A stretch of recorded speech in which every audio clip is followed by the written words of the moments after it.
히브리서 12장 10절에서 11절의 말씀을 보도록 하겠습니다. 두 절의 말씀인데 오늘 이 말씀은 징계와 시련의 목적이 나와 있습니다. 그들은 잠시 자기의 뜻대로 우리를 징계하였거니와 오직 하나님은 우리의 유익을 위하여 그의 거룩하심에 참여하게 하시느니라. 무릇 징계가 당시에는 즐거워 보이지 않고 슬퍼 보이나 후에 그로 말미암아 연단 받은 자들은 의와 평강의 열매를 맺느니라. 아멘. 오늘 이 말씀을 가지고 시련의 유익은 무엇인가? 시련의 유익은 무엇인가? 라는 제목으로 같이 은혜를 나누기로 원합니다. 오늘 본문에는 하나님께서 우리를 징계하시는데 그 징계의 목적이 있다라고 말하고 있습니다. 그 징계의 목적은 무엇입니까?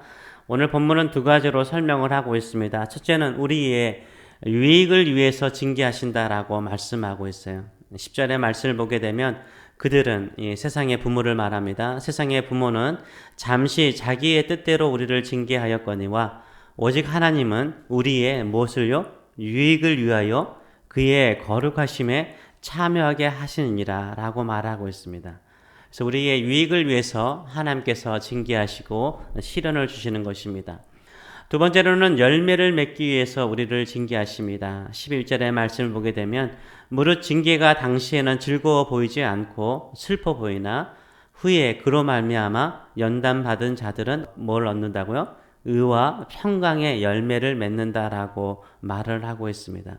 열매를 맺기 위해서 시련과 연단과 징계가 있다라고 말씀하고 있습니다. 오늘 이 두 가지를 잠시 살펴보기로 원하는데요. 하나님께서 우리를 징계하신 그 목적은 무엇입니까? 우리의 유익을 위한 거예요. 10절의 본문에 그들은 세상의 부모들은요 자녀들을 자기의 뜻대로 징계하죠. 가끔은요 부모의 기분에 따라서 또 감정에 따라서 그냥 부모의 욕망을 따라서 공평하지 않게 징계할 때가 많죠. 부모의 감정에 따라서 기분에 따라서 자녀를 징계하는 것은 세상의 부모죠. 그럼 하나님의 징계는 어떻습니까? 하나님의 징계는요 오직 하나님은 누구의 유익을요? 우리의 유익을 위해서 그의 거룩하심에 참여하게 하려고 우리를 징계하신다라고 말을 하고 있습니다. 우리의 유익을 위해서 징계하시는 거예요. 우리가 그것을 기쁨으로 받아들이시는 저와 여러분 되시길 축원합니다. 그럼 우리의 유익이라는 게 뭘까요? 우리 잘 먹고 잘 사는 것일까요? 평안하고 아무런 근심이 없는 것이 아니에요. 우리에게 유익하는 것은 뭡니까? 10절의 말씀 하반절에 나와 있는 것처럼 하나님의 거룩하심에 참여하는 거예요. 하나님의 거룩하신 뜻과 목적에 참여하는 것이 우리에게 유익한 것인 줄 믿습니다. 하나님께 쓰임받는 것이 우리에게 유익한 거예요. 그것이 우리에게 진정한 축복인 줄 믿습니다. 하나님 우리를 징계하시고 시련을 주시는 그 이유가 뭐예요? 우리를 하나님의 거룩한 뜻에 합당한 그릇으로 만들기 위해서 그렇게 하시는 거예요. 귀한 손님이 집에 오실 때가 있잖아요. 근데 귀한 손님이 집에 오신다라고 하면은 그 귀한 손님을 대접하기 위해서 이렇게 저는 모르겠어요. 여자분들 가운데 그런 마음을 갖는 분들이 계시더라고요. 찬장을 딱 보는데 거기에 컵들이 엄청나게 많아요. 그럼에도 불구하고 그 귀한 손님에게 내놓을 만한 티잔이 없는 거예요. 그런 걸 느낀 적이 없어요? 대절만만한 그 컵이 없네. 이런 생각을 하거나 과일을 내더라도 거기에 바칠 만한 적당한 접시가 없어서 주저하고 새 거 사야 되겠다 이런 생각 해본 적 있으시죠? 감사합니다. 동의해 주셔서. 그렇죠. 아무리 많은 것이 있을지라도요. 그 마음에 합당한 그릇이 있어야 돼요. 하나님의 거룩한 뜻을 이루기 위해서는 하나님의 보시기에 아름다운 그릇이 돼야 됩니다. 그것은 뭡니까? 연단된 사람이에요. 시련과 징계를 통해서 깨끗해진 사람이에요. 그래서 다윗은요 이미 이스라엘 왕으로 세움을 받았음에도 불구하고 어떻습니까? 12년 동안 광야에서요 훈련 받잖아요. 하나님께서 아브라함에게 너 아들 주신다고 약속하셨어요. 근데 25년 동안요 아들 주지 않잖아요. 그러면서 끊임없이 훈련을 시키잖아요. 이 믿음의 연단이죠. 그리고 합당할 때 하나님께서 하나님의 나라의 뜻을 이루기 위해서 그들을 사용하는 것을 우리가 알 수 있는 것입니다. 한국에 있을 때 어느 집사님께서 회사를 그만두셨다라고 하시더라고요. 그래서 그 회사를 참 좋아하셨고 그 회사를 자랑하셨거든요. 근데 갑자기 회사에서 명예퇴직을 권면하신 것입니다. 정년퇴직할 때까지 계시고 싶었는데 명예퇴직을 권장한 거예요. 명예퇴직을 하고 싶지 않았어요. 그래서 신청을 하지 않았답니다. 어느 날 계속해서 회사에 출근하고 있는데 어느 날 딱 갔더니 자기 책상과 의자가 없더래요. 다른 직원이 자기를 다른 곳으로 인도하더래요. 어딜까요? 복도 끝이요. 저 복도 끝에 빈 책상과 빈 의자를 주더래요. 그것이 부장님 자리입니다 라고 자리를 권하더래요. 이거 혼자 앉아 있는 거예요. 일을 줄까요, 안 줄까요? 아무런 일도 주지 않는 거예요. 의자와 책상만 있는 거예요. 그럼에도 불구하고 며칠 동안 계속 출근하셨어요. 결국은 그만두시더라고요. 명예퇴직을 그냥 하신 거예요. 아무리 내가 좋아하고 사랑하더라도요, 거기에 일이 없으면 뭐요? 오래 할 수 없는 거예요. 아무런 의미가 없기 때문인 거죠. 아무런 의미가 없는 거예요. 우리 인생도 마찬가지죠. 우리가 열심히 부지런히 살아도요, 하나님의 뜻을 위해서, 거룩한 뜻을 위해서 쓰임받지 못하면 그거 무의미한 거예요. 근데 시련이 있고 어려움이 있더라도요, 하나님의 거룩한 뜻과 목적을 위해서 쓰임받으면 그거 영광이요, 의미가 있는 것인 줄 믿습니다. 가치가 있는 것인 줄 믿습니다. 그게 우리에게 유익이 되는 거예요. 아무리 큰 부자고요, 아무리 이 땅에서 사람들에게 부러움을 받는 사람일지라도 하나님의 거룩한 뜻에 참여하는 자가 되지 못하면 의미가 없는 거예요. 가치가 없는 거예요. 나띵인 거예요. 그러나 가난하고 힘들더라도 하나님의 거룩한 뜻을 위해서 쓰임받는 인생, 하나님의 교회를 세우는 일에 쓰임받는 인생은 가장 복된 인생인 줄 믿습니다. 이것이 우리의 유익인 줄 믿습니다. 두 번째로 하나님께서 우리에게 징계나 시련을 통해서 주시고자 하는 목적은 무엇입니까? 열매를 맺기 위한 것이라고 말하고 있습니다. 누구나 징계는 즐거운 건 아니에요. 고통스럽기 때문인 거예요. 슬프기도 하고 서럽기도 하거든요. 우리가 징계를 받을 때는요. 그러나 그 연단의 과정을 통해서요, 우리는 귀한 열매를 맺게 될 줄 믿습니다. 오늘 본문은 의와 평강의 열매를 맺는다라고 말씀을 하고 있어요. 의와 평강의 열매를 맺기 위해서 연단이 있고 우리에게 징계가 있는 것입니다. 근데 그 연단과 그 시련은요, 하나님께서 열매를 더디 주는 거예요. 그 기다림이라는 시간을 통해서 하나님께서 우리를 훈련하세요. 근데 사람들은 그 기다림을 참지 못하기 때문에 열매를 맺지 못하는 거죠.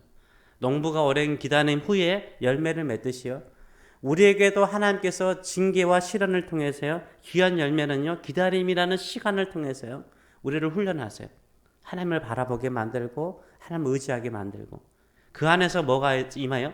의가 임하고, 우리의 의가 되신 예수 그리스도를 바라보게 만들고, 오직 하나님이 나와 함께 하시는 것이 나에게 참된 평강이라는 그 열매를 맺게 되는 줄 믿습니다. 그래서 우리가 더디더라도 서두르지 마세요. 더디더라도 끝까지 하나님만을 바라보시는 저와 여러분 되시기를 축원합니다. 어느 장로님이 계시는데 그 장로님이 처음으로 본인 집에다가 작은 텃밭을 만드셨어요. 작은 텃밭을 만들고 호박 모종을 두세 그루 심으셨다고 합니다.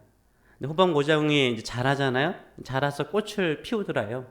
근데 어디에 보니까는 그 처음에 핀 꽃들을 다 따야 된다면서요. 꽃들도 따고 그다음에 옆에 있는 잔가지도 찼답니다. 그러니까는 어때요?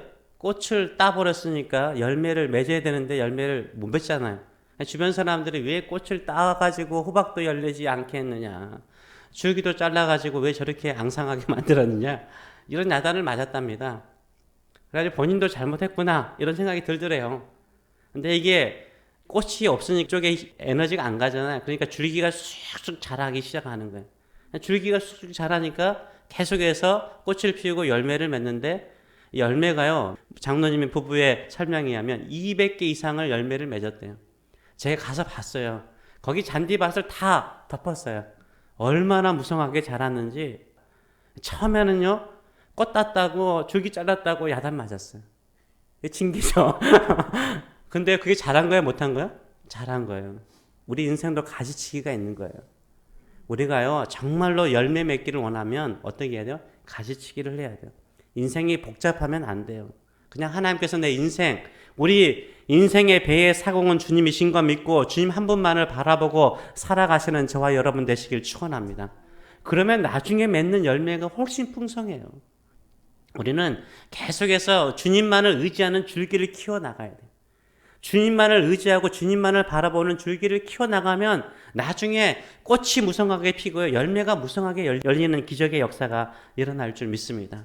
이것을 위해서 하나님께서요, 우리의 가지를 치세요. 지금 열매를 맺어야 되는데 꽃이 피었는데 그 꽃을 따세요. 시들게 만드세요.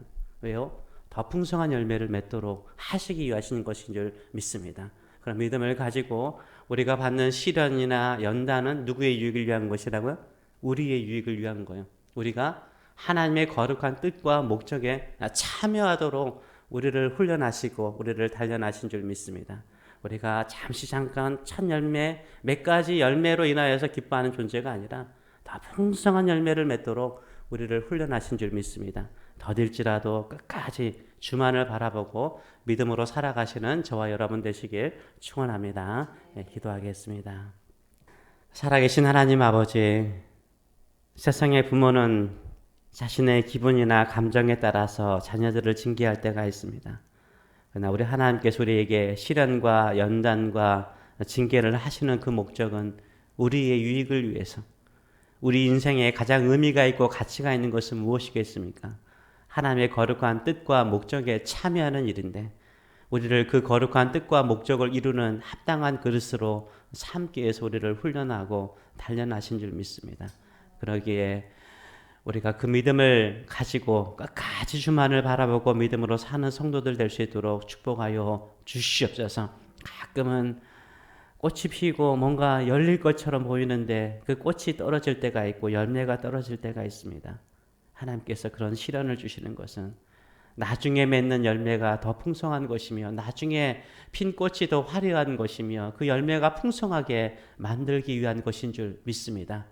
오직 우리의 의가 되시는 예수 그리스도만을 바라보고 성령께서 나와 함께 하시는 것이 참된 평강인 것을 알면서 의와 평강의 열매를 풍성하게 맺어가는 믿음의 성도들 될 수 있도록 축복하여 주시옵소서. 감사드리며 예수님의 이름으로 기도합나이다. 아멘.